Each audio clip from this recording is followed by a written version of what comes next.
What's up, what's up? It's time for Done Way Past Funny with your host, G.D. Fenderson.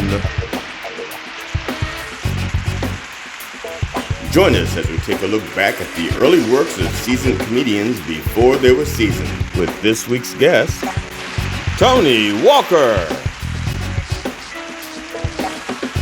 It's time to get down and get dope with Done Way Past Funny. Hi, I'm G.D. Fenderson, Certified Forensic Humourist and host of Done Way Past Funny. Thank you for joining us as we continue our interview with actor, comedian Tony Walker of Knockem Dead Comedy. Enjoy. The difference between preparing for a murder mystery set and a comedy set, emotionally anyway, is there a difference the way you prepare emotionally or... Emotionally, yeah, they're two completely different monsters. You know, you go up any acting, you know, whether it's theater or film, you know, you have a cast, so you have other people to work with, to build a chemistry, to rely on. So you're in it together. You know, you're either having a great night together or you're flopping together. You know, right. And you try and get out of that flop together by helping each other out. Where, yeah, with stand-up, it's just you up there, man. It's just you up there. That first night when the graduation class with Truson, I was so freaking nervous. I'd never done anything like that. So I was shitting a brick, man. And even after the show was over, like I was still in that like confused mindset. I remember a buddy of mine and his wife came to see it and support. And I was still just kind of like in a fog. And I was so nervous about the whole thing that when I saw them, I hugged and kissed him. And then I went to her and shook her hand. Like, it was just a mess. And once you're up there, you feel it. And if it's going well, you get more comfortable and you relax a little bit. But yeah, acting in a real, scripted play or film, you have other people to rely on. So that to me is the biggest difference. Plus, you're acting, you're usually doing somebody else's work. Except for your case, you wrote the scripts for the murder mystery stuff. So you're still doing your work. And I'm still shitting a brick when we go out there. Are they going to find this funny? What if then?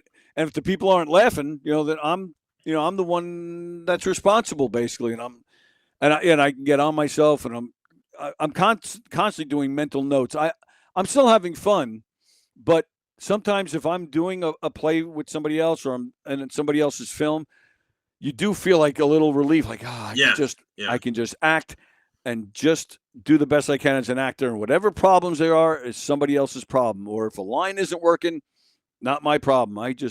You just tell me when you're ready for me. So. Those are the big differences that I find, and a lot of these, I give comedians credit. They're jumping up there on their own with stuff that they wrote, and yeah, you never know how it's gonna go. And and I'm looking forward to the 24th because I've never, I haven't seen what you do, so I'm really looking. Plenty of people I know like yourself, cool guys, and have a great conversation. But we all know each other through comedy, so I'm really excited to see what and I'm very excited to hear Ron speak. See, he spoke a lot today on the show. It's a shame you missed it. Oh, okay. Yeah, I'll have to go back and check it out. Yeah, at least because we didn't have a guest. Our first hour guest didn't show up. Wow! So Ron did talk a lot. And, all right, I'll definitely go back and watch. Yeah, but again, you'll see. Oh, holy cow! Does he watch anything other than porn? No, just All right. Well, I'll watch because I honestly don't know what his voice sounds like. But yeah, I don't know. Porn and Ron just not in the same sentence for me. Nothing personal, Ron. But it's funny. I used to tease him because of his voice. His voice is really. Well, see, I'm used to it now because I've known him for like 8 years, 7 or 8 years, maybe not 9 years, but at least 8 years. And so I've gotten used to his voice. But for the first 3 weeks, I heard his voice. It was so fucking annoying. I used to tease him. And so if I introduced him, I would call him Velvet, Ron Velvet Kane. And I said, the velvet is just the way his voice sounds. He has such a velvety voice. And it is the total opposite of that. And I would introduce him as a Christian comic, which is nice. No. Oh, that's funny. Yeah. And so he's. I might just wait till the 24th so I can just be surprised that night and hear it like for the first time, in person. And maybe I'll introduce him as the man with the velvety voice. Audience members, I lost my internet and I'm picking up wherever the fuck I want. Okay, there we go. All right, so now, as a matter of fact, this is a good place. I would ask you to set up the clip, but you have no idea what clips I have, because usually I have the person send me a clip that they want me to show to discuss things. Oh. So I'm going to let you know what I have. I have like a 1 or 2 minutes of, this is from an 80s reunion. Remember that clip? 80s reunion? Well, yeah, the 80s reunion, that's one of our murder mysteries. It's an 80s themed murder mystery show. An 80s themed high school reunion, so we all have the mullets and the members only jackets. Okay. So I have like a minute or two of that, just because I wanted people to just get an idea of what the mystery theater thing was like. So this was set up to be like a high school reunion. Correct. From the 80s. So we encourage the audience to dress up in their favorite 80s outfits. We play 80s music throughout the show. I don't know which clip you have, but we don't really give a lot away in the videos because we want people to. Yeah. So our videos are usually like some funny moments with the audience. Right. But and that's what this is. Yeah. So it's all themes that they can get into. We have a redneck wedding. We have a mob show, an 80s reunion, and then what am I missing? Clan rally. Oh, we have a. We have a family reunion with a luau theme. So those are the 4 themes we have. Okay. All right. Well, let me play this one. This is the 80s thing. And again, guys, you're not going to get the idea of the mystery part of this. This is the dinner theater part, so to speak. But when the video ends, we're going to come back where we're just laughing hysterically from what we saw. That's right. Or crying hysterically from. All right, here we go. Let's see. Cool. It's great to see you all. Look who's here. Look who it is. Just like high school, so you walk right past me without looking at me. Some things never change. Oh! Hey! It's like twins. Oh. Yeah, that movie Twins, right? Which one's Arnold? Which one's Danny DeVito? Forget about it. Wow.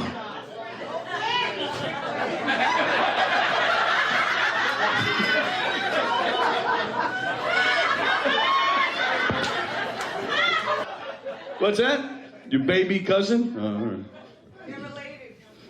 I got that when she said cousin, but thanks.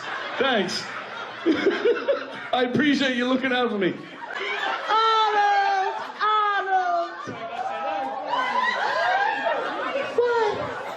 You saved my life. You saved my life. That's right. I thought that I knew what I wanted. I always thought that I knew. But I know what I want now. Arnold! I want you. I want you bad. You bad, beautiful man. Oh, Arnold! Take me, Arnold! Oh my God! Yes!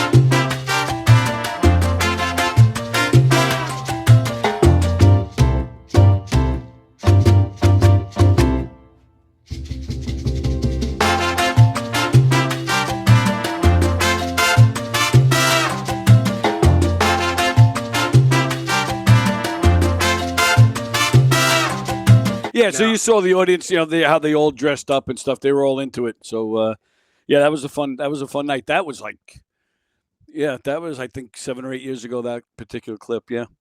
Do you still have the hammer pants? I do. I do. Now, did you have to get hammer pants for that show? Or did you already have them? Oh no, well, when I wrote the show, yeah, then I had to go out and find stuff like that. Yeah. Okay. That was not my personal collection. I think I had the mullet back in the 80s, but that wasn't the real mullet. Yeah. That's long gone. It's all long gone. Now, the gentleman who was doing the Michael Jackson type dancing, he's a regular cast member? He was at the time, yes. Okay, you said was, so yeah. Because I was just wondering if you still had him. Do you work in opportunities for him to do that? Because he seemed quite proud of being able to do that. Yeah, he's a professional dancer, and that's why he's not. Yeah, and that's why he's not with us anymore. He moved on to bigger and better things. But yeah, that particular show, we actually have a dance contest in that particular show, and if you remember the 80s, like I was a child of the 80s, so you remember the Beat It video where these guys basically, the two gangs had a dance off. So we have a dance contest in the middle of the show, and we have a tie. So we play Beat It as the tiebreaker. These guys have to dance at each other. So of course, at the time when that guy was with us, he would jump in and do all the Michael Jackson moves from the video. So and that was always a big hit. Again, if you remember the 80s and you remember stuff like that, then that always went well. I knew every dance step of Thriller. Wow. Of Thriller. Beat It I knew, but Thriller was the only one that I actually would do in public. Maybe Really? Billie Jean. And only then when I had a friend of mine who used to egg me on because he knew I could dance. Right. And I would, the two of us people thought we were a couple because we went out together so often, and it was always the two of us hanging out together. And so when one of those songs came on that actually had like a video with the dancing, he was like, you got to get out of here, And often I'd wait to see other people do it badly just so I could tell them how it's done. But yeah. Wow. Well, I would think that probably worked out very well for you. Yeah, it does. It depends on the long term. No, I still didn't have Michael Jackson money. I had Michael Jackson moves, but not Michael Jackson money. And, well, yeah, but I'm sure that night. Yeah. The guys loved me. No. Oh, sure, yeah. No. But this is good to know because I'm going to press you on January 24th to show us some of those moves. Just don't break a hip. Don't break a hip. But no, they call it break dancing for a reason. That's good. Now, other than that guy, have you had other people who were actors in your thing that have gone on to bigger and better things? Yeah, there's one girl that worked with us right out of high school, and she was phenomenal. You just kind of knew that things were going to happen for her. She stayed with us maybe 3 or 4 years, and she had to leave us because she got offered some work with Second City. Wow. Second City is, that's where the original Saturday Night Live guys came from. That's John Candy. That's where Mad TV, I think, also. Yeah. So she got offered some work with them, and that was I think like 15 years ago, give or take, and she's still working with them today. Cool. And so I jokingly, take some credit for that. Yeah, well, you discovered. Yeah, exactly. So yeah, she's currently working with Second City in the Netherlands of all places. But apparently they have a big improv comedy scene over there. So who knew? Now, with your stand-up, actually, even since what you do is comedy anyway, you have a wife and kids. I do. Do they think you're funny? When you're not farting on the dog. Oh, somebody watched the show today. Yes. I'm sorry. Wait. Oh, what's that? A clip? Do we have a clip? What? Oh no. We go home. So we're coming straight from bowling. So the three of us are together for food shopping every week. So what I do now, we're walking in the aisle. I look around and see if anybody's in the aisle with us, and if there's not, and I feel one coming, I just push it out. But the two of them don't. They didn't get the prelude, so they don't know that it's coming. So now they're like, "What are you doing?" And I'm like, "There's nobody around us. Who cares?" And then they do. They'll look. They'll see nobody else in the aisle. And they're like, "Oh." But yeah, Sammy Sammy hates it more than Lisa. Oh, she does. I'll walk into Sammy's room and I'll let one go, and she's like, "I don't want that in my room." I did make her laugh just the other day. Today's Tuesday, Wednesday. I think it was Sunday. We were playing with the dog on the couch, and I got up off the couch. I stuck my ass right in his face, and I let one go.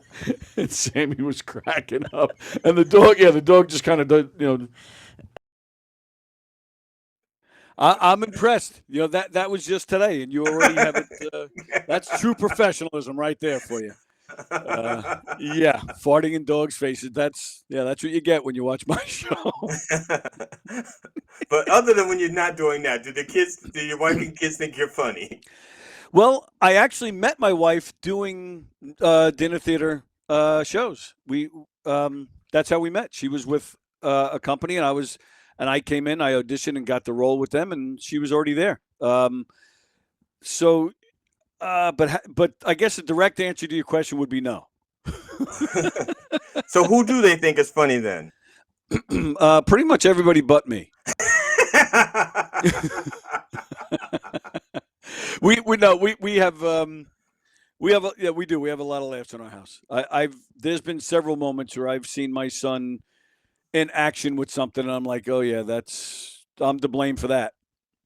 Yeah, he's definitely my son. Yeah, I've seen plenty of people like see something he's doing, they're like, oh, there he goes again. They're like, yeah, that's my boy. Yeah.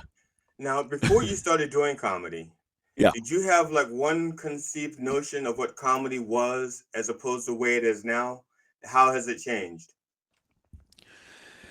Yeah, I discovered comedy in high school. So I was working. I was doing a show where I had to sing a comedic song, and the music teacher was accompanying me on the piano, and he started improvising on the piano to screw me up. And so I just started like responding to him, and I was going different places, and we would do all sorts of weird stuff. And I immediately like, oh, this is fun. This is, and we built a chemistry, and we would laugh about it later. And the next show we would try to do it even more. So I fell in love with that whole thing, and seeing the audience reaction. I fell in love with all of it. So I discovered comedy in high school, and been chasing it ever since. How has it changed? It's changed a lot. I mean, we could probably sit here for an hour just talking about that. Change the way you view it. How has that changed? It's definitely, well, like I said before, seeing a stand-up comedian, seeing how hard they work to, so many people, the general public, just think you go up there and you tell a joke and you're good. You don't understand, how much work it took to make it a good joke, right? And to be actually funny. It's hard. It's very hard. Plenty of people, and I'm sure you've heard it, and I hear it all the time here. There's plenty of people that are living room funny or dining room table funny, but yes. But that doesn't translate to the stage. So. My perspective is just, I would just say more of an appreciation, because I see how hard these guys work. And even the murder mysteries, like I said, like you asked before, I'm constantly changing it because I'm seeing something I wrote 20 years ago might have worked then, and now it's not working. So yeah, if anything, I guess that's how it's changed for me, just more of an appreciation for it, for the behind the scenes stuff.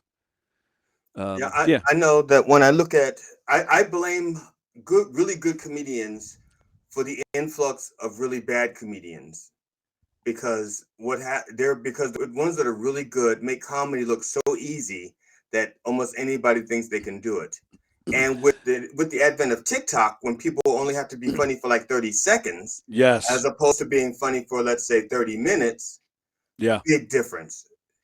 That's the thing too. Yeah, that's great. You mentioned that. It's a good point because that's in the stand-up world. That's where things seem to be going. You get these TikTok, these social media sensations are now getting hired by the clubs, and these guys have no experience on a stage. Right. And some of them are great, and I don't wish them bad. They're nice people. I do. I wish them bad. Well, yeah, once in a while there are some guys that walk through here. They're internet sensations, and they think they're hot shit. So yeah, I'm like, all right, you can fall flat on your face, but yeah, they'll come here, and the audience is kind of mad by the end of the show because these guys, again, they're not comedians. So right. There are some of them, and there's one guy, Nicky Smiggs. He's hit it big through the internet. He does a lot of impressions and stuff. I don't know if it was his very first time on stage or one of his first, but that was here at Governor's, and he was so scared, and it did not go well. It did not go well for him at all. But I give him credit because he saw he knew what happened. He saw it, and he read it, and he took it in, and then he went to work. And he's now, you can see the work he's putting in, and you can see that he's definitely on his way to something. So I give him credit for that, and I really do feel he's come a long way, and he's a nice guy. So yeah, I find that interesting. But one thing I've noticed with comedy that has changed, I don't think for the better. You have a guy like Seinfeld who became so popular in the '90s with his sitcom, right. But that style, that observational comedy, it just seemed like after that show, and I still think it's going on to this day. That type of comedy, the observational comedian, that's all you see. You don't see, prior to Seinfeld. That and the crowd work crap. Crowd work. Yeah, that's an interesting thing too. A lot of comedians, they frown upon crowd work because there's no. I personally love it. I love crowd work. I love the quickness and the wittiness of it, but you're not bringing material, so you're not really coming with something original to do. I like crowd work for when you're hosting a show, but the observational comedy, well, yeah, it killed crowd work, but it killed characters. Robin Williams, when he first came up, did characters. Billy Crystal used to do characters. I mean, there's so many names you could throw out there that were doing characters in their act. Rich Little, Frank Ocean. Right. Of course, now I'm showing my fucking age. Yes. But as if my gray hair didn't. Yeah, I hear you. The white beard. No, you don't see anybody doing characters. You don't really see duo acts anymore. I just saw a couple months ago these guys from Staten Island. They're called Greg and Rob. They're brothers, and they go up together. And I remember watching them, and I thought they were great. But it got me thinking. It's like, shit, you don't see duo acts anymore. And yeah, you don't see duos, you don't see characters, and it's as great as Seinfeld is. I'm a big fan. I love this show, but it did kind of kill a lot of other types of comedy, and that's sad. That's very sad to me. Well, part of that, is the way corporate America looks at things. Because that was a success. Corporate America wants more of that. Yeah. So and then people try to fill that demand. It's like, well, it's like when being a musician. I was a musician, and one of the things that people when we send our demo tapes out, record companies will say, "Well, you don't sound like anybody. You don't sound like anybody." It's like, right? We don't want it. We don't want to sound like us, right? But because that's not what they were looking for. It's like, okay, you're talented, but we were looking for another Police, or we were looking for another Talking Heads. Yep. And that is the case now, especially here on Long Island. Long Island's become tribute band central. Yeah. And that's sad to me. As much as I want to go see a tribute band, as much as I love cover bands, I do like, I want to hear some originals too. I want to see, or even a cover band, how you're taking maybe one cover and how you do it, and how you do it with a cover of another band. Like, it's all tribute acts, and forget originals. Like, there's maybe one or two clubs that I can think of on Long Island where an original band can get in. Now it's everything is a tribute band, and it's cool, but at the same time, it's not just like comedy. You know, losing characters and duos, and we're getting a lot of great comedians with the observational comedy, but at the same time, it's sad that we've lost that other type. Yeah, there's room for all of it, but you don't see enough of it. You know. Now you're talking about well, I have to ask you this. Okay. I wanted to get your professional opinion on the latest Game of Thrones. I'm just teasing. I'm just teasing because I know. Oh, because yes. Yeah. I was either going to go there or Harry Potter or Lord of the Rings. I was going to. Sorry. Yep. Yeah. I was going to ask you about this. I was going to ask you about the Solon controversy, whether or not you really think he's one of the baddest villains. But and you got us good. You're giving us all these lists, and we started at first. We're like, oh, I was laughing my ass off. You totally got us. Totally. Why they let me into this room and run this place is beyond me. I am the stupidest son of a bitch you'll ever meet in your life. I was laughing my ass off because I was like, okay, now. Well played. That was very funny. I mean, you know, it only took me like 20 minutes to realize you were messing with me, but funny stuff. That was great. And the weirdest thing is that's my sense of humor, and I would do that on stage, not like that because it's text, but right. I will have jokes like that on stage where I know only one or two people are going to get it, and I'm fine with that. I'm fine with that, and I'll just keep going, and I'll go on to the next one, and then maybe one or two people. I used to now. Okay. People who've watched me do this a few times know this, so I'm going to tell this story. And if you've heard it before, just fast forward. And I would do this when it's over, so you can stop fast forwarding. Okay. Okay. Got it. All right. Now, when I write material, I have like an imaginary audience in my head, made up of different people that I know because I know what makes them laugh. Oh, that's a good idea. And I know what they find funny. And so I have like an audience of 24 in my head, 2 from each of the 12 styles that I think are represented in a comedy club. You know, because you get to people, there are different types of people in the comedy club. You get to people who don't laugh at all. They'll sit like this and they'll go, right. Just nod their head like, yeah. Yeah. Okay.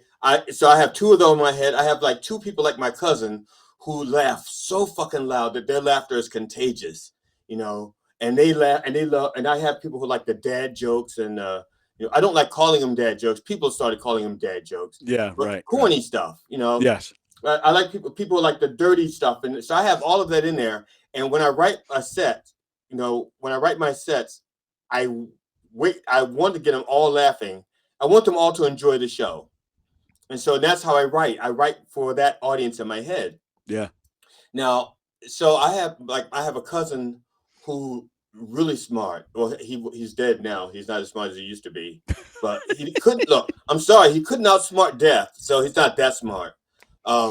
But he was one of my most devoted fans, and he had the greatest laugh.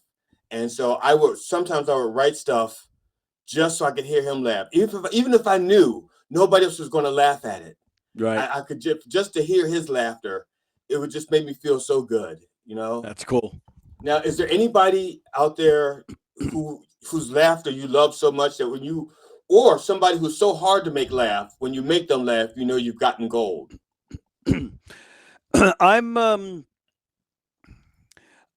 I'm always striving for I don't necessarily, well, yeah, of course I want the audience to laugh, but I'm actually looking at the other comedians. Not necessarily though to make them laugh, because they don't. They almost refuse to laugh at other comedians. But to walk off a stage and have them like not the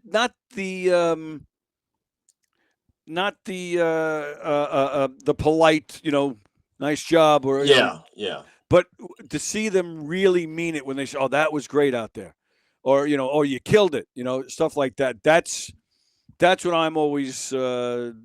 That's always the goal for me. Is for that. Now, what's the best reaction you've ever gotten from an audience member? And I'll just to clarify, like for example, I did a set and I heard a woman say, "I think I peed my pants." I'm sorry, that's golden to me. You know, Absolutely. That and the snot through the nose where they through the drink comes. I love that. But I've had the I peed my pants. I've had the milk through the nose. I had well, all right. So I actually have two answers for this. So once I was doing stand up here at Governors, Governors has a rule when you're at least in the main room anyway. When you're done, when the show is over, they like the comedians to be out there as everybody's leaving. You know, shake hands. You know, hope you had a good time. All that stuff. I had one guy recently just come up to me and said, "You were great." He goes, "You're exactly my kind of humor." I was like, "Oh, I thought that was a really cool compliment." But you mentioned the leg earlier. I was doing a murder mystery probably about 10 years ago, actually more than that, maybe 15 years ago, where my leg fell off. The crowd just went silent. So we're doing the murder mystery, and it was a fundraiser. So there were I think 2 or 3 tables lined up in the back. Well, all right, we had our playing area, and these tables of raffles were right towards the back of our playing area. Mm-hmm. So while we're doing the show, a woman comes up to start looking through the raffles and, put her tickets in, bidding on the raffles. And in my head, I'm like, we're in the middle of the freaking show. Like, what are you doing? So, like I said, we go off the script a lot and have some fun, and as long as we can bring it back. So I went up and I started following this woman. She saw me coming. She started running from me. So I'm now chasing her around the tables. She went under the table to come out the other side. So I followed her, and I didn't know it because I don't feel anything. The foot of the fake leg caught the leg of the table. So I'm still going, and but the leg, the foot of the leg caught the table leg, so it flew off. Right. But it flew off, but it didn't, it got caught at the top of the prosthetic, got caught at the bottom of the pants. Like, it didn't fly off. Right. It flew off me, but it was still attached to my pants. So when I came up from the other end, of that table, there I am standing there with a leg being dragged on the floor. The audience, I'm telling you, we're dead silent. One guy, I'll never forget, actually stood up, was doing one of these. But just all of them, they're all just, they didn't know what to do. They didn't know what to make of it. I am now crying my ass off. And one of the other cast members came over, and we just instantly turned it into a bit of trying to get the leg back on. And we were like falling on each other. At one point, he just held up scissors, like insinuating he was going to cut my pants. Like, they soaked it up at that point, and we had so much fun with it. So those are my two favorite moments, I guess. Hi, I'm G.D. Fenderson, Certified Forensic Humourist and host of Done Way Past Funny. Thank you for watching our continued interview with actor, comedian Tony Walker of Knockem Dead Comedy. And please come back to watch more of our interview with Tony Walker. And when you come back to join us, bring a friend.